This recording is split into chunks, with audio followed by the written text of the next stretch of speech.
শেষ হলো ক্রীড়া উপদেষ্টা আসিফ মাহমুদের যাত্রা। বছর দেড়েকেই ক্রীড়াঙ্গনে তার প্রভাব ছিল মনে রাখার মতো। বিসিবির নির্বাচনী ভূমিকায় সমালোচনা হয় আসিফকে নিয়ে। তার সময় খেলাধুলায় সাফল্য ছিল ধারাবাহিক, সেটা স্বীকৃতিও মিলেছে অ্যাথলেটিকদের।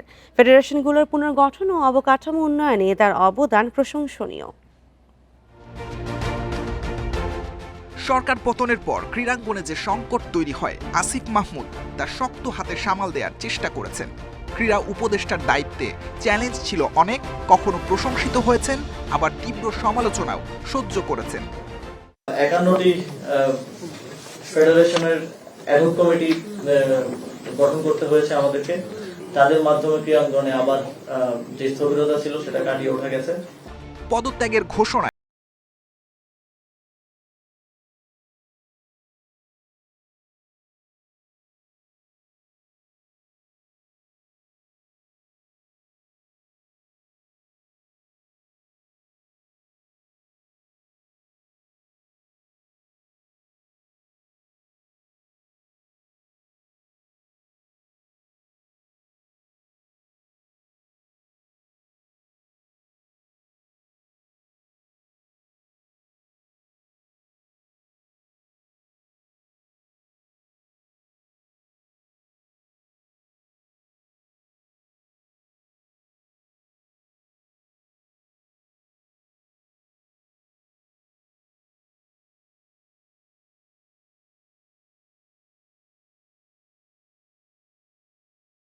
নিয়ে বাহুকে ফিফার একটা ফান্ড দেওয়া ছিল, সেটা চলে যাওয়ার একটা ব্যাপার ছিল।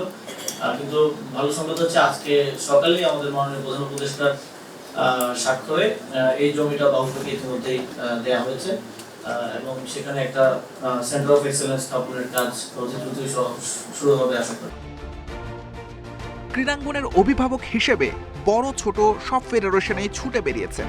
অ্যাথলিটদের উজ্জীবিত রাখতে নানা উদ্যোগ, যে কোনো ইভেন্টেই সাফল্যের জন্য অর্থ পুরস্কারের ঘোষণা দিয়ে ঝুলিয়ে রাখেননি, সংবর্ধনা দিয়েছে তার মন্ত্রণালয়। সাইদ সাদি, ইন্ডিপেন্ডেন্ট নিউজ।